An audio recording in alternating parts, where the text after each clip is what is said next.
प्रिय भक्तों, भले ही छठ पर्व भारत के कुछ ही हिस्सों में मनाया जाता है, लेकिन इस पावन पर्व की परंपरा का उल्लेख ऋग्वेद में भी मिलता है। इसके अलावा विष्णु पुराण, भगवत पुराण, ब्रह्म पुराण में भी छठ पर्व का उल्लेख मिलता है। छठ पर्व में सूर्य देवता की उपासना की जाती है। ये प्रकृति और पुरुष की साक्षात पूजा है, जो भगवान नारायण और आदि शक्ति के स्वरूप है। यह व्रत सांसारिक सुख, शांति और सौभाग्य की वृद्धि के साथ महान आध्यात्मिक फल देने का भी सामर्थ्य रखता है। पौराणिक कथाओं में कई ऐसे किस्से हैं जिसमें सूर्य की महिमा और छठ पर्व को महान फल देने वाला बताया गया है। मार्कंडेय पुराण में इस बात का उल्लेख मिलता है कि सृष्टि की अधिष्ठात्री प्रकृति देवी ने अपने आप को 6 भागों में विभाजित किया। इनके छठे अंश को सर्वश्रेष्ठ मातृ देवी के रूप में जाना जाता है, जो ब्रह्मा की मानस पुत्री है। वो बच्चों की रक्षा करने वाली देवी है। कार्तिक मास के शुक्ल पक्ष की षष्ठी को इन्हीं देवी की पूजा की जाती है। शिशु के जन्म के 6 दिनों बाद इन्हीं देवी की पूजा की जाती है। इनकी प्रार्थना से बच्चे को स्वास्थ्य, सफलता और दीर्घायु होने का आशीर्वाद मिलता है। पुराणों में इन्हीं देवी का नाम कात्यायनी बताया गया है, जिनकी नवरात्रि की षष्ठी तिथि को पूजा की जाती है। एक कथा के अनुसार प्रियव्रत नाम के एक राजा थे। उनकी पत्नी का नाम मालिनी था। दोनों के कोई संतान नहीं थी। इस बात से राजा और उसकी पत्नी बहुत दुखी रहते थे। उन्होंने एक दिन संतान प्राप्ति की इच्छा से महर्षि कश्यप द्वारा पुत्रेष्टि यज्ञ करवाया। इस यज्ञ के फलस्वरूप रानी गर्भवती हो गई। 9 महीने बाद संतान सुख को प्राप्त करने का समय आया तो रानी को मरा हुआ पुत्र प्राप्त हुआ। इस बात का पता चलने पर राजा को बहुत दुख हुआ। संतान शोक में राजा ने आत्महत्या का मन बना लिया।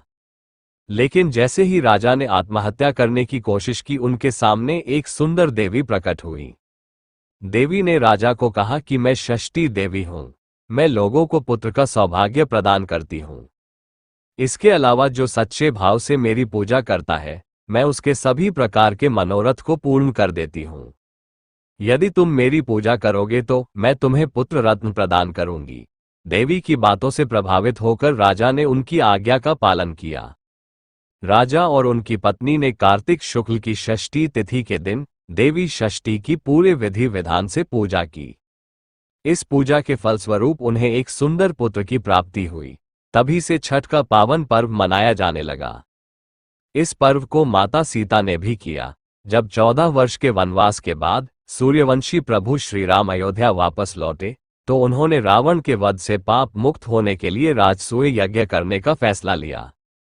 राजयज्ञ के लिए उन्होंने मुद्गल ऋषियों को आमंत्रित किया था, लेकिन ऋषि ने श्री राम और मां सीता को अपने आश्रम आने का आदेश दिया। ऐसे में जब दोनों आश्रम पहुंचे, तो उन्होंने छठ पूजा के बारे में बताया। ऋषि मुद्गल ने मां सीता को कार्तिक माह के शुक्ल पक्ष की षष्ठी तिथि को सूर्यदेव की उपासना करने के लिए कहा। तब वहीं रहकर मां सीता ने 6 दिनों तक सूर्यदेव की उपासना की थी। जिस स्थान पर मां सीता ने छठ पूजा संपन्न की थी, आज भी उस स्थान पर उनके पद चिन्ह मौजूद है। इस स्थान पर दियारा क्षेत्र के लोगों ने मंदिर बनवा दिया। ये सीता चरण मंदिर के नाम से प्रसिद्ध हुआ। हर साल यह मंदिर गंगा की बाढ़ में डूबता है और महीनों तक मां सीता के पहचिन्हों वाला पत्थर गंगा के पानी में डूबा रहता है। महीनों तक पानी में डूबे रहने के बाद भी पत्थर पर पड़े मां सीता के पद चिन्ह धूमिल नहीं पड़ते। इस मंदिर के प्रति श्रद्धालुओं की गहरी आस्था है। वहीं अन्य राज्यों से भी लोग छठ महापर्व के दौरान इस मंदिर में दर्शन करने आते हैं। इस मंदिर में आने वाले श्रद्धालुओं की सभी मनोकामनाएं पूरी होती हैं। इस व्रत को पांडवों ने भी किया था। जब पांडव अपना सारा राजपाट जुए में हार गए, तब द्रौपदी ने छठ व्रत रखा। इस व्रत के प्रभाव से उसकी मनोकामनाएं पूरी हुई तथा पांडवों को राजपाट वापस मिल गया। कर्ण सूर्यदेव के पुत्र थे और सूर्यदेव के परम भक्त थे। वह घंटों पानी में खड़े होकर सूर्य भगवान को अर्घ्य देते थे। सूर्य देव की कृपा से ही कर्ण महान योद्धा बने थे। हर साल कार्तिक मास के शुक्ल पक्ष की षष्ठी तिथि को छठ पूजा का यह महापर्व मनाया जाता है। छठ महापर्व के मौके पर सूर्य देव की विशेष आराधना की जाती है। तो भक्तों, छठ पूजा की इस महिमा और कथा को मन में बसाकर इस व्रत को करने से सभी मनोकामनाएं पूर्ण होती है और इस लोक के साथ परलोक भी सुधर जाता है। इस व्रत को करने वाले तीनों लोकों में सुखी, स्वास्थ्य और संपन्न रहते हैं। जय छठी मैया। धन्यवाद। शुभम अस्तु।